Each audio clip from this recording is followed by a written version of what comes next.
Il était une fois, il y a très longtemps, mais vraiment très longtemps, dans une galaxie... Dans une galaxie pas si lointaine que ça, en fait. Un monde où le futur était arrivé bien plus tôt que prévu.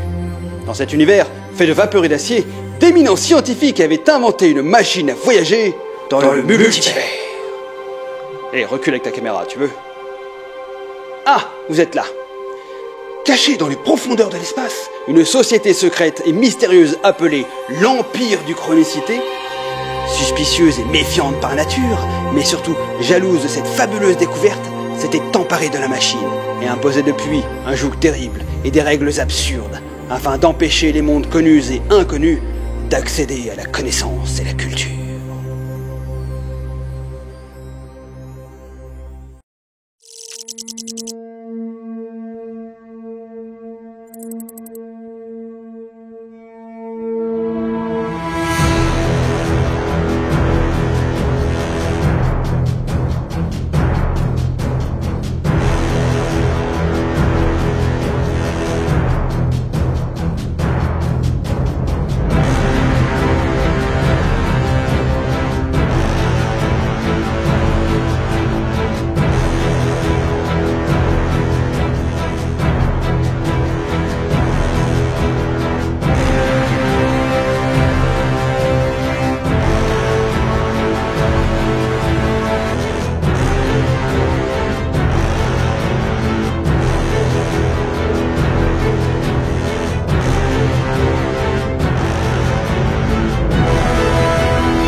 Je suis actuellement sur Titan, tout près des événements où la tragédie a eu lieu. 2 terriens ont été légèrement blessés et sont actuellement hospitalisés sur Jupiter 2. D'autres ont été moins chanceux et sont en soins intensifs. Il s'agit du très controversé maréchal Richard T. Thomas de la Guilde orientale, ainsi qu'un jeune homme non identifié. Les terroristes, reconnus comme des anomalies, proviennent de mondes extérieurs à notre galaxie. Appréhendés puis incarcérés sur Proté, nous apprenons à l'instant leur évasion spectaculaire à l'aide d'une force armée invisible. Le Haut Conseil a voté un référendum d'urgence sur Uchronicité. Une nouvelle guerre interstellaire n'est pas exclue. Voulez-vous en savoir plus ?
Bonjour jeune fille, pile à l'heure.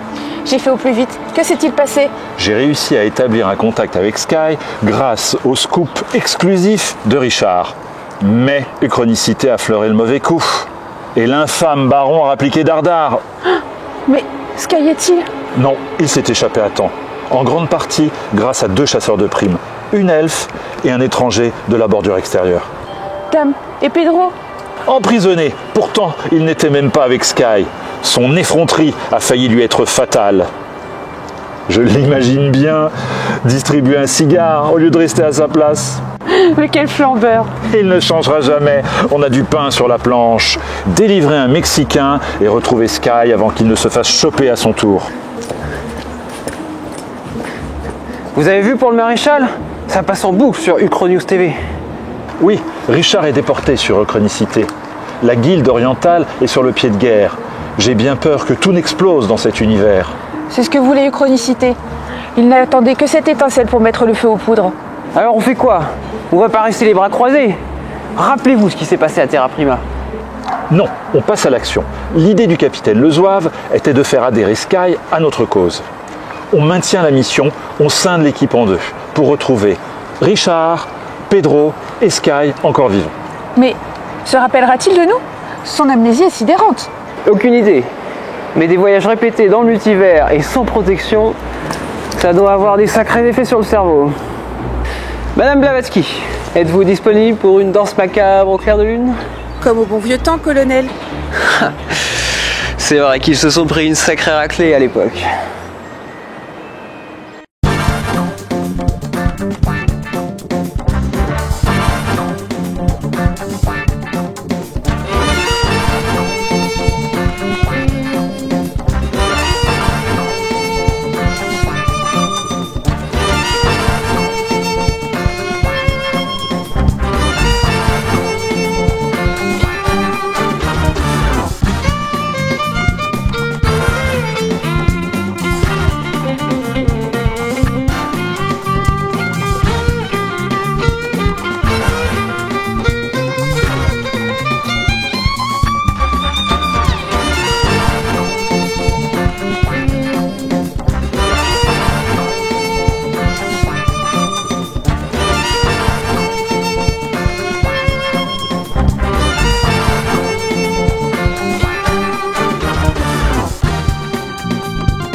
Bonjour ma chère Anne, c'est toujours un plaisir de vous revoir.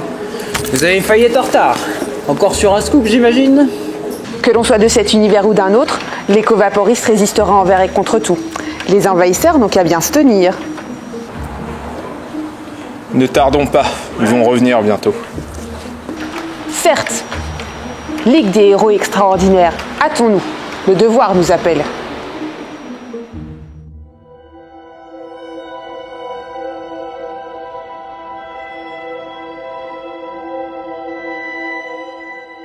Ex-membre des Brigades du Tigre, ex-détective privé, ça n'aura pas duré très longtemps, et maintenant ex-héros d'une ligue moribonde, qui peine à résister contre un empire despotique et meurtrier.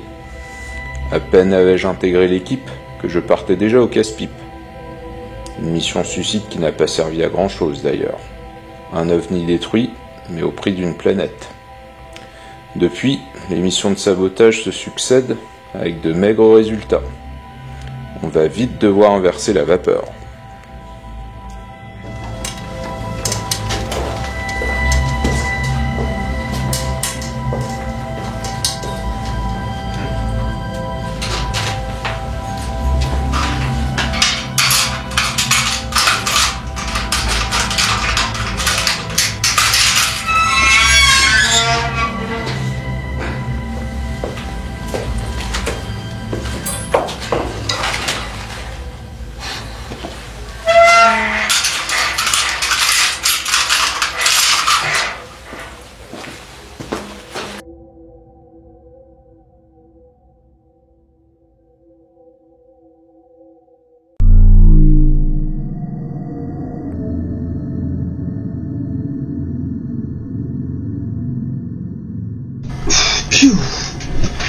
C'était moins une.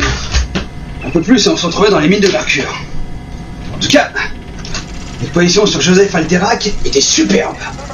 Ah, ces univers infinis, ces aventures extraordinaires et ce merveilleux scientifique.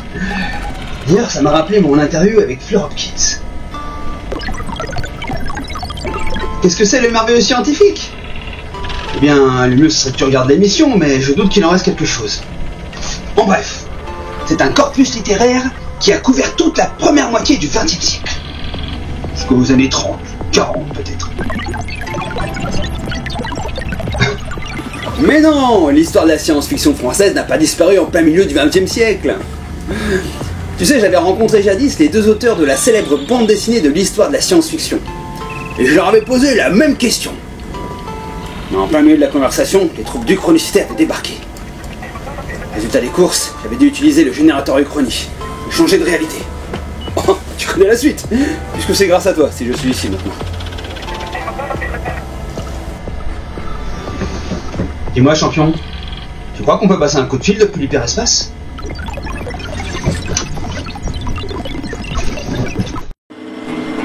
La science-fiction française? Non, mais tu plaisantes, c'est un pavé énorme. Bon, écoute, au risque de froisser les puristes, il va falloir faire un tri quand même. Je te propose dans un premier temps de faire le point avec un auteur qui en a bousculé l'école. Sky, t'es où là en fait? Je te reçois vachement mal. Eh bien, nous traversons l'hyperespace et nous avons Uchronicité aux trousses. Dis-moi, tu penses que ce serait possible de... Hop. Une chronicité aux fesses? Je t'arrête tout de suite, hein. Je vais te dire, c'est un peu tendu en ce moment par ici aussi. Je vais pas tarder à avoir moi aussi quelques petits soucis. Par contre, je crois que je peux te transmettre le numéro d'un spécialiste qui pourra répondre à toutes tes questions. Il s'appelle Laurent Généfort. Yes, génial. Merci Lou.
Bonjour Laurent, et bienvenue à bord, si j'ose dire. Bonjour. Donc tu es romancier de très nombreux romans de science-fiction, mais également de fantasy. Tu as publié dernièrement un roman rétro-futuriste qui s'appelle Les temps ultramodernes, avec une magnifique couverture de Didier Graffet, un livre dont on reparlera un peu plus tard dans l'émission. Tu es également scénariste de bande dessinée, alors je vais les sortir ici, dont deux notamment, de Stéphane Voul, en fait une adaptation des romans de Stéphane Voul. Oui. Voilà, tu as aussi fait la préface des œuvres complètes chez Le Franc en 1996. C'est vrai, le complète de Stéphane Voul, bien sûr, toujours, qui a été réédité chez Bragelonne, la collection Bragelonne. Pas du tout, j'ai une super bibliothèque dans mon cockpit. Faut toujours voyager avec une bibliothèque à côté de Donc voilà, donc ça c'est les œuvres complètes. Et justement, parce que j'aimerais tout savoir sur cet auteur de science-fiction qui a illuminé le ciel français à la fin des années 50, et même au-delà. Hein. Mais avant de commencer, j'aurais une petite question, Laurent. Comment était vue et perçue la science-fiction dans les années 50 ? C'est important parce que c'est vraiment à cette époque où Stephen Bull est arrivé, hein, et pour bien comprendre le contexte, comment était vue la SF à ce moment-là ? Alors, la science-fiction, c'était déjà un genre constitué, mais de fraîche date. Et le mot science-fiction, c'était un mot qui était relativement nouveau en France, en tout cas. Le mot avait été forgé dans les années 30 et il avait été déjà pensé par Maurice Renard au début du siècle, et quelques autres d'ailleurs. Mais il s'est vraiment constitué en genre vraiment à la fin de la Deuxième Guerre mondiale. On peut considérer que c'est pas un genre d'importation évidemment, parce que le genre est peut-être même né en France, mais en tout cas il s'est vraiment constitué, mais ça veut pas dire qu'il a été accepté. Et notamment dans le monde culturel, il faudra des décennies, et c'est finalement quelque chose de relativement récent. Donc à l'époque, ça reste une littérature de marge, comme l'est le polar. Voilà, donc il avait ce statut-là, peut-être encore moins considéré, je dirais, parce que l'imaginaire en France et dans le monde occidental, ça a toujours été quelque chose d'un peu problématique. Donc le genre, voilà, entrer en science-fiction, c'est rentrer à l'époque dans un mauvais genre, clairement. En revanche, et là je vais peut-être rebondir par rapport à ce que je disais avant, Stephen Bull, non seulement il rentre dans un mauvais genre, mais il rentre aussi dans une mauvaise collection. Parce que Anticipation, c'est une collection chez Fleuve Noir, qui est un éditeur populaire, même très populaire, voilà. Et faire de la littérature populaire, c'est mal perçu. C'est pas vraiment de la littérature. Il a fallu beaucoup de temps et une reconnaissance d'abord par le bas, je dirais. Et rentrer chez Fleuve Noir, eh ben, c'est encore moins évident. Surtout comme quand on est Stephen Bull et qu'on aspire à écrire des bons romans tout court, quoi. Il se pose pas la question du populaire. En fait, il veut écrire des bons romans.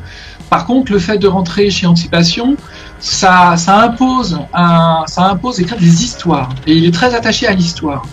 Donc, il faut écrire efficace, il faut écrire... et là, Bull, il a les capacités de le faire. Et d'ailleurs, il est venu à l'écriture par l'anecdote, je dirais.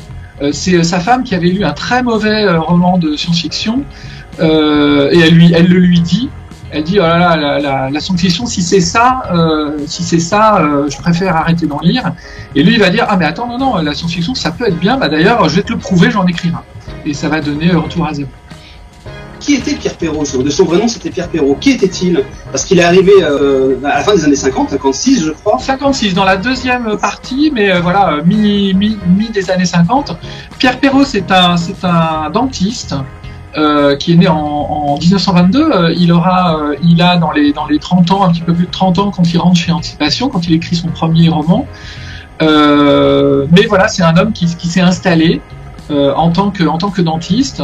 D'abord à Vincennes et puis après ils vont s'installer en Normandie où il terminera ses jours. Et voilà. Et donc il va commencer à écrire, d'ailleurs dans des conditions un peu difficiles, hein, puisque imaginez un dentiste dans les années 50, hein, il travaille du matin au soir, et le matin il va se lever à 6h du matin, et puis il va se mettre une montre à côté de sa table de jardin, et puis il va écrire 2 lignes par minute, voilà. Et puis le dimanche, voilà, etc. Après quand le succès venant, il va se réserver des matinées et puis ses week-ends, voilà, pour écrire. Est-ce qu'il avait eu avant des prédispositions à devenir écrivain ? Est-ce que dans son parcours, peut-être d'étudiant, il avait justement eu peut-être une idée, une envie à un moment donné de vouloir être écrivain et qu'il avait finalement changé de métier ? En fait, pour moi, Stephen Bull, il fait partie de ces écrivains nés. C'est quelqu'un qui a écrit son premier texte vers l'âge de 10 ans, qui était une sorte de petit roman colonial, parce qu'on était vraiment dans les années 30. Et il faisait ça, voilà, il le lisait à ses copains, et voilà, en échange d'un peu de sous et puis des billes de la récré, quoi. Donc là, il avait d'ailleurs du coup déjà la veine professionnelle, je dirais, dans le coup. Et voilà, donc il a toujours écrit en réalité. Et je discutais avec un autre écrivain pour moi, qui fait partie de ces écrivains nés, qui était Serge Brussolo, et c'est pareil. Lui, il avait écrit son premier roman à l'âge de 10 ans aussi. Alors Stéphane Boulle, il va faire voyager ses lecteurs dans la collection Anticipation à travers, j'ai envie de dire, presque tous les genres de la SF. Quels étaient les thèmes principaux qu'il a abordés, notamment dans la science-fiction? Alors, je pense qu'on trouve en gros les thèmes principaux, peut-être moins de robots, quoique non, d'ailleurs il y a des androïdes dans Rien pour Sidar, je dis des bêtises. Ouais, donc en fait il aura utilisé, j'allais dire, les thèmes et les motifs de la science-fiction, mais et c'est pour ça que ça reste pour moi peut-être le meilleur auteur des années 50, il a réussi à tracer une voie qui est très singulière. Et à trouver des choses. C'était un inventeur, vu que c'était pas seulement un poète. On met en exergue souvent sa poésie parce que il a une espèce de prose très efficace et en très peu de mots, avec des mots banals, il arrive à faire exploser vraiment l'imagination du lecteur. Il suffit de lire Niobe, mais il suffit de les lire tous en fait. Il a une plume qui est vraiment extraordinaire, mais ce qu'on a, du coup, ça occulte parfois l'aspect profondément original qu'il a eu. Il n'a pas forcément, inventé des grands thèmes, mais c'est vraiment dans cette espèce d'invention permanente. Et il y a une grande générosité dans l'invention. Il fait beaucoup de twists, Il va faire, quand il met un vaisseau spatial en œuvre. C'est pas n'importe quel vaisseau spatial, c'est un vaisseau spatial qui va se faire avaler par un léviathan sur une planète d'océan chloré dans le temple du passé. C'est des situations. Il va renouveler les situations, il va renouveler les thèmes, il va inventer quelques trucs d'ailleurs réellement impressionnants qui sont plutôt visionnaires. Je pense plutôt à No, qui est son roman ultérieur qu'il va publier en 1977. On en reparlera plus tard. Il y a réellement des choses, mais sa façon d'intégrer, même dans ses romans des années 50, la biologie, c'est quelque chose que font assez peu les romanciers anglo-saxons. Donc il a apporté il y a une patte Vule. Clairement, il y a une patte Vule. Ce serait trop long de les lister, il faut, je pense, vraiment les lire, mais ça reste de la vraie science-fiction, mais il arrive via la biologie, via on est assez proche des fois même de la hard science, mais on n'y est pas parce qu'il va y insuffler une espèce de poésie qui va faire que, par exemple, à la fin de Odyssée sous contrôle, on va avoir un homme qui va se transformer en végétal et pour rejoindre sa dulcinée qui a été transformée et qui fait une espèce d'image romantique, mais c'est quand même une image scientifique malgré tout. C'est Terminus 1. Oui, pardon, c'est Terminus. Je trouve que souvent les grands blockbusters hollywoodiens maintenant aiment bien faire des twists à la fin de ces films qui sont parfois même mieux que le film. Mais je trouve qu'avec Stéphane Boulle, il a fait énormément de twists et parfois un roman qui peut paraître très banal en fait. À la fin, ça retourne complètement une situation et là on se retrouve bouche bée quoi. Et du coup, quand on lit un livre, j'ai toujours eu cette impression quand j'étais gamin et même maintenant de redécouvrir un livre après sa lecture à cause de la fin. Je vois le livre autrement du coup. Par exemple, dans Le Temple du Passé, la fin c'est extraordinaire quoi. L'orphelin de Perdite, c'est la même chose. On a un paradoxe temporel et on s'y attend pas du tout quoi. Non, pas du tout. Alors je sais pas s'il s'y attendait lui-même, parce que des fois il se laissait entraîner, il était des fois presque en écriture automatique, mais tout n'était pas pensé a priori, même s'il faisait des structures, notamment dans ses romans un peu d'espionnage. Comme Piège sur Zarkas, etc., qui sont des structures un peu d'espionnage aventure. Mais oui, souvent il se laissait entraîner, puis ça se sent. Il y a une espèce de jouissance de l'invention qui fait partie du plaisir de lire. Alors tu parlais de Odyssée sous contrôle. Alors c'est une question que je me suis posée longtemps. Quand je l'ai lu la première fois, j'ai lu après dans les années 80 moi. Et quand je l'ai découvert, j'ai eu l'impression d'avoir vu. Ça m'a fait penser au film Total Recall de Verhoeven, qui est tiré de nouvelle de Philippe K. Dick, qui est du cyberpunk quelque part. Et je me suis dit, est-ce que là on a affaire à une œuvre qui serait du proto-cyberpunk? parce que c'est quand même extraordinaire, je veux dire, ce qu'il a écrit, alors que le cyberpunk est arrivé seulement dans les années 80. Alors, j'allais dire, peut-être pas le cyberpunk dans sa totalité, parce qu'en fait, le cyberpunk, c'est un genre qui agglomère des thèmes que ne pouvait pas avoir vu Vul. Mais par contre, Vul, il y avait déjà eu cette notion d'univers virtuel et d'aventure à l'intérieur et de personnages qui se rendent compte qu'ils sont dans un univers virtuel. Par contre, il y a un côté clairement un peu dickien, mine de rien, et effectivement, à ce titre, proto-cyberpunk. Voilà, d'ailleurs, et c'est là qu'on voit toute la magie de Vul, c'est que on s'en rend pas compte, et c'est a posteriori qu'on va relire à la lumière des genres qui se sont développés. Et juste pour accorder, parce que on en reparlera peut-être pas, mais justement dans NoHo, c'est dans NoHo qu'on trouve techniquement les premières nanomachines décrites réellement comme des nanomachines. Alors lui, il parle de machines moléculaires, ce qui correspond tout à fait à la définition d'une nanomachine. Il n'avait pas le mot pour ça, mais il a tout à fait décrit ce que c'est qu'une nanomachine qui travaille en essaim, qui est dissous dans l'air et dans l'eau du robinet, qui alimente en données un ordinateur, donc un traitement big data. Il avait vu tout ça, par exemple. Dans le premier roman qu'il avait sorti, ce qui m'avait aussi beaucoup plu, et d'ailleurs ça a été repris dans un film, dans Le Voyage Fantastique, c'est le voyage dans le corps humain pour pouvoir sauver le héros qui était blessé en arrivant sur la Lune. Alors, comment dire, les hommes qui rapetissent, y compris jusqu'à une échelle des fois subatomique, d'ailleurs, ça existe déjà. Il y a eu La chute dans le néant de Marc Versinger en 47, qui est un auteur français.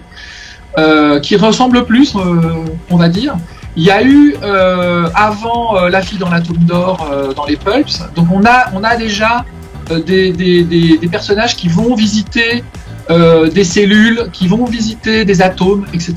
Le motif existe. Mais en revanche, ce qui est vrai, c'est que jamais il est clair que dans Retour à zéro, tout ce chapitre-là, c'est carrément le voyage fantastique. C'est-à-dire qu'on a des personnages qui se font rapetisser jusqu'à une taille cellulaire, qui sont injectés dans un corps, qui vont soigner un corps. Donc, ce qui est le cas dans le voyage fantastique. On a tout. C'est vraiment le voyage fantastique dans un chapitre. Et d'ailleurs, même certaines scènes, quand on le voit qui traverse l'épiderme et on voit les strates de cellules.